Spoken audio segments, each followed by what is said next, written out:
Turning to other news, and protests growing and President Trump not backing down from his decision to declare Jerusalem the capital of Israel and his plan to move the U.S. embassy there. Some of the protests have been violent and deadly. Eyewitness News is the only New York TV station to send a reporter to Israel. N.J. Burkett arriving there this morning. He's in Jerusalem, where security is very tight. Night has fallen on the ancient city of Jerusalem, where the streets are quiet but tense. Palestinian leaders have called on their people to take to the streets, and that's exactly what they've done. And each day, the protests have become larger and more violent. Stones and burning tires, rubber bullets, tear gas, and live ammunition. That was the scene across Palestinian territories on the West Bank and in the Gaza Strip. Outrage over the U.S. decision to recognize Jerusalem as the Israeli capital.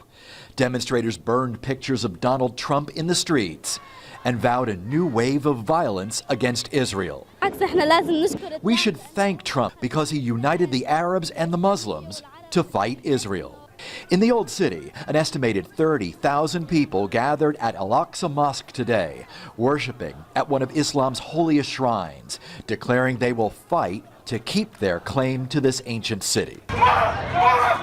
Soldiers forced shopkeepers to close as tensions began to rise. When they tried to break up the growing crowds, worshipers began pushing back. Despite the tension, demonstrations here were largely peaceful. But in major Palestinian cities today, the rage was rising. The Israeli army was forced to call in reinforcements as soldiers came under attack at some 30 flashpoints across the region.